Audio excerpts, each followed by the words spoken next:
یہ خوب ذہن میں رکھ لیں، ورنہ رمضان میں بخشش بھی نہیں ہوتی. یہ جو لوگوں نے بتایا ہے نا کہ رمضان میں ہر ایک بخشا جاتا ہے اور لیلۃ القدر میں ہر ایک کی بخشش ہو جاتی ہے، نہیں ہوتی، یہ غلط ہے.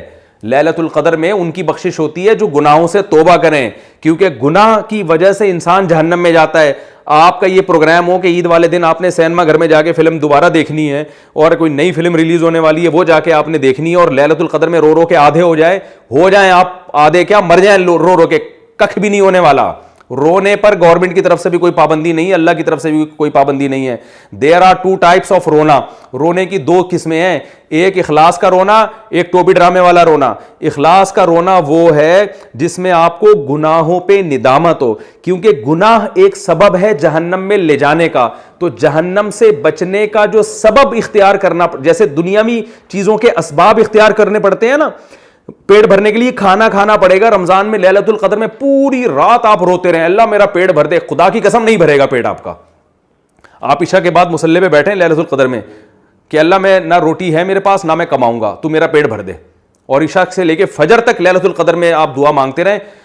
صبح ککھ بھی نہیں پیٹ بھرا ہوا ہوگا آپ کا، اور پیٹ جو ہے نا کمر سے چپک گیا ہو گیا. پھر آپ جا کے کسی مفتی سے پوچھیں کہ ہم نے تو سنا ہے کہ لیلۃ القدر میں دعائیں بہت قبول ہوتی ہیں، تو میں تو ایک ہی دعا پوری رات مانگتا رہا ہوں کہ اللہ میرا پیٹ بھر دے، میرا پیٹ بھر دے.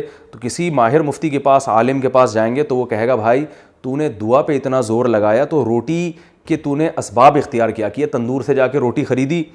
وہ کہے گا نہیں خریدی. کہے گا تو 6 لیلۃ القدر اور تجھے مل جائیں گی نا، تو مانگتا رہے مر جائے گا تو بھوک سے. جب تو ہوٹل سے جا کے روٹی نہیں خرید کے کھائے گا تو پیٹ کیسے بھرے گا تیرا؟ آپ جواب میں کہتے ہیں جی میں روٹی کے میرے پاس پیسے نہیں ہیں، تو بھائی تو پھر پیسے کما، دن میں محنت کر، کچھ مزدوری کر.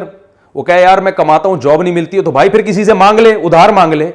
نہ تو کم بخت ادھار مانگنے کے لیے تیار ہے کسی سے، نہ تو جاب کرنے کے لیے تیار ہے، نہ تو روٹی تندور سے جا کے خریدنے کے لیے تیار ہے. روٹی سامنے آ جاتی ہے تو اس کو پیٹ میں اتارنے کے لیے تیار نہیں ہے، اور تو کہہ رہا ہے کہ میں لیلۃ القدر کی رات کو رو رو کے دعائیں مانگوں گا. اور لیلۃ القدر کی رات تو 1000 مہینوں سے بہتر ہے، اور اس میں دعائیں قبول ہوتی ہیں، اور انشاءاللہ اللہ میری دعا قبول کرے گا. تو اس کا مطلب کیا ہوا کہ آپ حدیثوں کو غلط جگہ فٹ کر رہے ہو، آپ لیلۃ القدر کی دعاؤں کا مذاق اڑا رہے ہو آپ. تو میرے بھائی یہی ہماری قوم کے ساتھ ہو رہا ہے. کاش میں اپنی بات کسی طرح سمجھا پاؤں. ہماری قوم توکل کو غلط ڈیفائن کر رہی ہے، مسلمان پٹ رہے ہیں پوری دنیا میں.